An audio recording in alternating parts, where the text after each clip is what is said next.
Friends, ನಮಸ್ಕಾರ ಎಲ್ರಿಗೂ. ನಾನು ಶ್ರೀದೇವಿ ಜಮದರ್.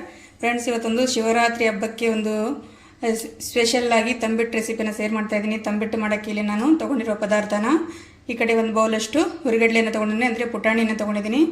ಒಂದು ಅರ್ಧ ಬೌಲಷ್ಟು ಶೇಂಗಾನ ತೊಗೊಂಡಿದ್ದೀನಿ, ಒಂದು ಬೌಲಷ್ಟು ಬೆಲ್ಲನ ತೊಗೊಂಡಿದ್ದೀನಿ, ಸ್ವಲ್ಪ ಒಣ ಕೊಬ್ಬರಿಯನ್ನು ತೊಗೊಂಡಿದ್ದೀನಿ, ಸ್ವಲ್ಪ ಎಳ್ಳು, ಒಂದೆರಡು ಸ್ಪೂನಷ್ಟು ಎಳ್ಳನ್ನು ತೊಗೊಂಡಿದ್ದೀನಿ, ಒಂದೆರಡು ಸ್ಪೂನಷ್ಟು ಗಸಗಸೆಯನ್ನು ತೊಗೊಂಡಿದ್ದೀನಿ, ಒಂದು 3 ಏಲಕ್ಕಿಯನ್ನು ತೊಗೊಂಡಿದ್ದೀನಿ.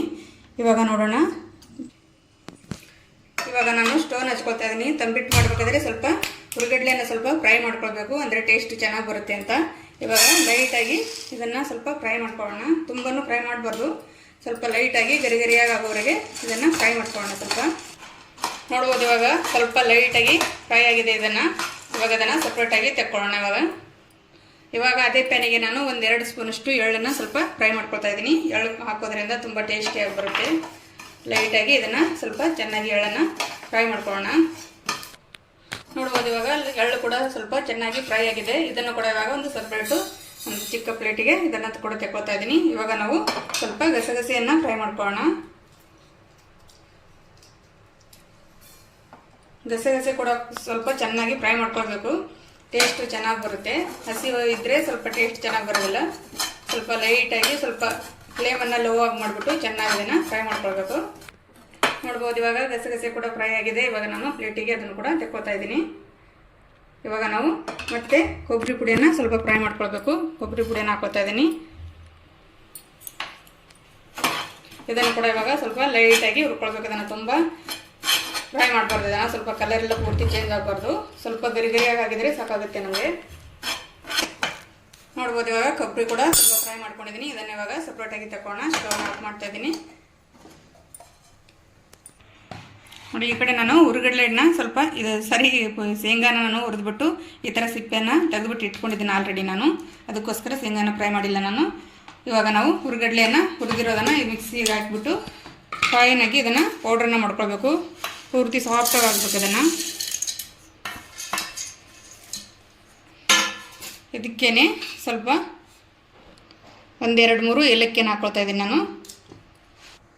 ಇವಾಗ ಇದನ್ನು ಮಿಕ್ಸಿಯಲ್ಲಿ ಹಾಕ್ಬಿಟ್ಟು ಈ ಥರ ಸಾಫ್ಟಾಗಿ ನಾನು ಪೂರ್ತಿ ಸಾಫ್ಟಾಗಿ ಪುಡಿಯನ್ನು ಮಾಡ್ಕೊಂಡಿದ್ದೀನಿ. ಇವಾಗ ಇದನ್ನು ಜರಡಿ ಮಾಡ್ಕೊಳ್ಳೋಣ. ಈ ಕಡೆ ಒಂದು ತಟ್ಟೆಯನ್ನು ತೊಗೊಂಡಿದ್ದೀನಿ.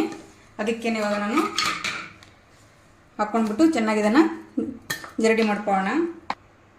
ನೋಡಿ, ಈ ರೀತಿ ಸ್ವಲ್ಪ ದಪ್ಪ ಏನಾದರೂ ಇದ್ದರೆ ಒಳಗಡೆ ಈ ಥರ ಬರುತ್ತೆ. ಜರಡಿ ಮಾಡ್ಕೊಳ್ಳೋದ್ರಿಂದ ತುಂಬ ಸಾಫ್ಟಾಗಿ ಬರುತ್ತೆ. ಅದಕ್ಕೋಸ್ಕರ ನಾನು ಜರಡಿಯನ್ನು ಮಾಡ್ಕೊಂಡಿದ್ದೀನಿ.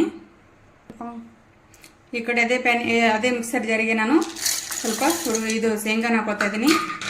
ಹಾಗೆ ಸ್ವಲ್ಪ ಗಸಗಸೆ ಮತ್ತು ಎಳ್ಳು ಕೂಡ ಹಾಕೋತಾ ಇದ್ದೀನಿ. ಇದನ್ನು ತುಂಬ ಮಿಕ್ಸಿ ಮಾಡಬಾರ್ದು. ಇದನ್ನು ಸ್ವಲ್ಪ ತರಿತರಿಯಾಗಿರಬೇಕು. ತಿನ್ನುವಾಗ ಬಾಯಲ್ಲಿ ಸಿಕ್ಕರೆ ತುಂಬ ಟೇಸ್ಟಿಯಾಗಿರುತ್ತೆ. ಅದಕ್ಕೋಸ್ಕರ ಇದನ್ನು ಸ್ವಲ್ಪ 1-2 ಸಲ ತಿರುಗಿಸ್ಕೊಂಡ್ರೆ ಇದನ್ನು ಪುಡಿ ಆಗುತ್ತೆ. ನೋಡಿ, ಈ ಥರ ನಾನು ಪುಡಿಯನ್ನು ಮಾಡ್ಕೊಂಡಿದ್ದೀನಿ. ತುಂಬ ದಪ್ಪನೂ ಇಲ್ಲ, ತುಂಬ ಸಣ್ಣನೂ ಇಲ್ಲ, ಸ್ವಲ್ಪ ಮೀಡಿಯಮ್ ಆಗಿರಬೇಕು. ಈ ಥರ ಸ್ವಲ್ಪ ತರಿತರಿಯಾಗಿದ್ದರೆ ತಿನ್ನುವಾಗ ಟೇಸ್ಟಿಯಾಗಿರುತ್ತೆ. ಅದಕ್ಕೋಸ್ಕರ ಇದನ್ನು ಕೂಡ ಇವಾಗ ನಾವು ಅದೇ ಒಂದು ಹುರಿಗಡ್ಲೆ ಪುಡಿಗೆ ಹಾಕ್ಕೊಳ್ಳೋಣ.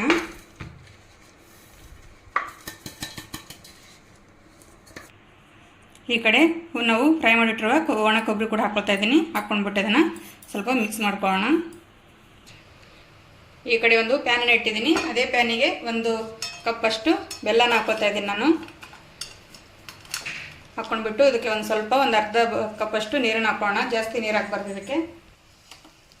ನೋಡ್ಬೋದು, ಒಂದು ಅರ್ಧ ಕಪ್ಪಷ್ಟು ನೀರನ್ನು ತೊಗೊಂಡಿದ್ದೀನಿ ನಾನು. ತುಂಬ ನೀರು ಹಾಕಬಾರ್ದು ಇದಕ್ಕೆ. ಸ್ವಲ್ಪ ನಮಗೆ ಬೆಲ್ಲ ಕರಗೋವರೆಗೆ ನೀರು ಹಾಕಿದರೆ ಸಾಕಾಗುತ್ತೆ. ನೋಡಿ, ಈ ಕಡೆ ಬೆಲ್ಲದ ಪಾಕನ ಚೆನ್ನಾಗಿ ಕುದಿ ಬರ್ತದೆ. ಅದಕ್ಕೇನೆ ಸ್ವಲ್ಪ ನಾನು ತುಪ್ಪನ ಹಾಕೋತಾ ಇದ್ದೀನಿ. ತುಪ್ಪ ಹಾಕೋದ್ರಿಂದ ತುಂಬ ಸಾಫ್ಟಾಗಿ ಬರುತ್ತೆ. ಅದಕ್ಕೋಸ್ಕರ ಸ್ವಲ್ಪ ಟೇಸ್ಟ್ ಚೆನ್ನಾಗಿರುತ್ತೆ. ಅದಕ್ಕೋಸ್ಕರ ಹಾಕಿದ್ದೀನಿ ನಾನು.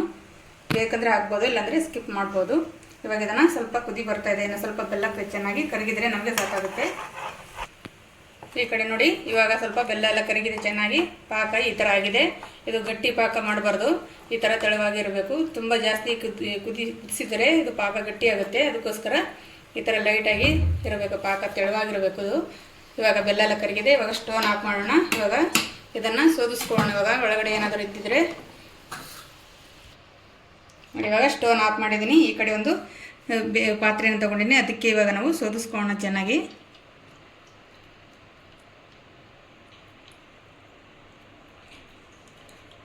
ನೋಡಿ, ಈ ಥರ ಒಳಗಡೆ ಏನಾದರೂ ಕಸ ಇದ್ದರೆ ಸೋದಿಸ್ಕೊಳ್ಳೋದ್ರಿಂದ ಈ ಥರ ಕ್ಲೀನಾಗಿ ಬರುತ್ತೆ. ಅದಕ್ಕೋಸ್ಕರ ಇವಾಗ ಇದನ್ನು ಸ್ವಲ್ಪ ಬಿಸಿಯಾಗಿರುತ್ತೆ ನೋಡ್ಕೊಂಡ್ಬಿಟ್ಟು ಇದನ್ನು ಚೆನ್ನಾಗಿ ಇದಕ್ಕೆ ಮಿಕ್ಸ್ ಮಾಡ್ಕೊಳ್ಬೇಕು. ನೋಡಿ ಎಲ್ಲ ಮಿಕ್ಸ್ಚರನ್ನ ನಾನು ಮಿಕ್ಸ್ ಮಾಡಿ ಇಟ್ಕೊಂಡಿದ್ದೀನಿ. ಇವಾಗ ಅದಕ್ಕೇ ಬೆಲ್ಲದ ಪಾಕನ ಹಾಕ್ಕೊಂಡ್ಬಿಟ್ಟು ಇದನ್ನು ನೋಡ್ಕೊಂಡ್ಬಿಟ್ಟು ನಾವು ಬೇಕಾದಂಗೆ ನೋಡ್ಕೊಂಡ್ಬಿಟ್ಟು ಇದನ್ನು ಮಿಕ್ಸ್ ಮಾಡ್ಕೊಳ್ಬೇಕು. ಒಂದೇ ಸಲಕ್ಕೆ ಜಾಸ್ತಿ ಹಾಕ್ಕೊಂಡ್ರೆ ತುಂಬ ತೆಳುವಾಗಿಬಿಡುತ್ತೆ. ಈ ರೀತಿ ಸ್ವಲ್ಪ ಸ್ವಲ್ಪ ಹಾಕ್ಕೊಂಡ್ಬಿಟ್ಟು ಮಿಕ್ಸ್ ಮಾಡ್ಕೊಳ್ಬೇಕು. ನೋಡ್ತಿರ್ಬೋದು ಈ ಕಡೆ ನಾನು ಎಲ್ಲ ಬೆಲ್ಲದ ಪಾಕವನ್ನು ಇದಕ್ಕೆ ಹಾಕ್ಬಿಟ್ಟು ಈ ಥರ ಚೆನ್ನಾಗಿ ಮಿಕ್ಸ್ ಮಾಡ್ಕೊಂಡಿದ್ದೀನಿ. ಇವಾಗ ನಾನು ತೊಗೊಂಡಿರೋ ಬೆಲ್ಲದ ಪಾಕನ ಎಲ್ಲ ಇದಕ್ಕೆ ಕರೆಕ್ಟಾಗಿದೆ. ತುಂಬ ತೆಳುವಾಗೂ ತುಂಬ ಗಟ್ಟಿಯಾಗೂ ಇಲ್ಲ, ತುಂಬ ಗಟ್ಟಿಯಾಗೂ ಮಾಡಬಾರ್ದು. ನಾವು ಮಾಡಿಟ್ಟಿದ ಮೇಲೆ ಮತ್ತೆ ಗಟ್ಟಿಯಾಗುತ್ತೆ ಅದು. ಅದಕ್ಕೋಸ್ಕರ ಸ್ವಲ್ಪ ನಾವು ಉಂಡೆ ಕಟ್ಟುವಾಗ ಸ್ವಲ್ಪ ತೆಳುವಾಗಿರಬೇಕು, ಆಮೇಲೆ ಅದು ಚೆನ್ನಾಗಿ ಅಡ್ಜಸ್ಟ್ ಆಗುತ್ತೆ. ಇವಾಗ ಇದನ್ನು ನಾವು ಸ್ವಲ್ಪ ಉಂಡೆನ ಕಟ್ಕೊಳ್ಳೋಣ. ನೋಡಿ ಈ ಥರ ಎಲ್ಲನೂ ಈ ಥರ ಸ್ವಲ್ಪ ತೊಗೊಂಡ್ಬಿಟ್ಟು ಈ ಸೈಜಲ್ಲಿ ನಾವು ರೆಡಿ ಮಾಡ್ಕೊಳ್ಬೋದು ಉಂಡೆನ. ನೋಡಿ ಒಂದೇ ಸಲಕ್ಕೆ ಎಲ್ಲನೂ ನಾನು ಮಾಡ್ಕೊಂಡಿದ್ದೀನಿ. ಇದನ್ನು ಇವಾಗ ನಾವು ಚೆನ್ನಾಗಿ ಈ ಥರ ಅಂಗೈಯಲ್ಲಿ ಹಾಕ್ಬಿಟ್ಟು ಈ ಥರ ಚೆನ್ನಾಗಿ ಉಂಡೆಯನ್ನು ಮಾಡ್ಕೊಳ್ಬೇಕು.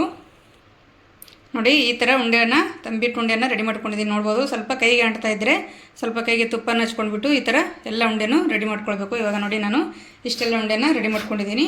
ನಾನು ತೊಗೊಂಡಿರೋ ಒಂದು ಬೌಲು ಹುರಿಗಡ್ಲೆಯನ್ನು ಒಂದು 7 ಉಂಡೆನಾಗಿದ್ದಾವೆ. ನೋಡ್ಬೋದು ತುಂಬ ಶೈನಿಂಗ್ ಕೂಡ ಬರುತ್ತೆ ಒಂಥರ ಸ್ವಲ್ಪ ತುಪ್ಪ ಹಚ್ಚಿ ಈ ಥರ ಮಾಡೋದ್ರಿಂದ.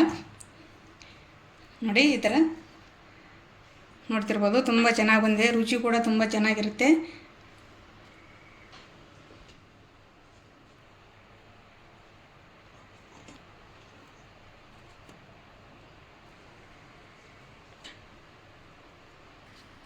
ನೋಡಿ ನಮ್ಮ ತುಂಬ ಟೇಸ್ಟಿಯಾದಂಥ ತುಂಬ ರುಚಿಯಾದಂಥ ಶಿವರಾತ್ರಿ ಹಬ್ಬದ ಸ್ಪೆಷಲ್ ತಂಬಿಟ್ಟನ್ನು ರೆಡಿಯಾಗಿದೆ. ನೋಡ್ಬೋದು ನೋಡೋಕ್ಕಂತೂ ತುಂಬ ಚೆನ್ನಾಗಿ ಬಂದಿದ್ದಾವೆ, ರುಚಿ ಕೂಡ ಹಾಗೆ ತುಂಬ ಅದ್ಭುತವಾಗಿರುತ್ತೆ. ನೀವು ಒಂದ್ಸಲ ಮನೆಯಲ್ಲಿ ಟ್ರೈ ಮಾಡಿ ಶಿವರಾತ್ರಿ ಹಬ್ಬಕ್ಕೆ. ಹಾಗೆ ರೆಸಿಪಿ ಹೇಗಿದೆ ಅಂತ ನನಗೆ ಕಮೆಂಟಲ್ಲಿ ತಿಳಿಸಿ. ನೋಡಿದ್ರಲ್ಲ ನಮ್ಮ ಹುರಿಗಡ್ಲೆ ತಂಬಿಟ್ಟನ್ನು ತುಂಬ ಥರ ಮಾಡ್ತಾರೆ, ಆದರೆ ಅಕ್ಕಿ ತಂಬಿಟ್ಟು ಮತ್ತು ಗೋಧಿ ಹಿಟ್ಟಿನ ತಂಬಿಟ್ಟು ಕೂಡ ಮಾಡ್ತಾರೆ. ಅದನ್ನು ನಾನು ಹುರಿಗಡ್ಲೆ ತಂಬಿಟ್ಟನ್ನು ನಿಮಗೆ ತಿಳಿಸ್ಕೊಟ್ಟಿದ್ದೀನಿ. ಇಷ್ಟ ಆಗಿದೆ ಅಂತ ಅನ್ಕೋತೀನಿ. ಇಷ್ಟ ಆಗಿದರೆ ಲೈಕ್ ಮಾಡಿ, ಶೇರ್ ಮಾಡಿ, ಸಬ್ಸ್ಕ್ರೈಬ್ ಆಗಿ. ಹಾಗಾದರೆ ಮತ್ತೆ ಸಿಗೋಣ ಮತ್ತೊಂದು ರೆಸಿಪಿಯೊಂದಿಗೆ. ಅಲ್ಲಿವರೆಗೂ ಎಲ್ರಿಗೂ ನಮಸ್ಕಾರ.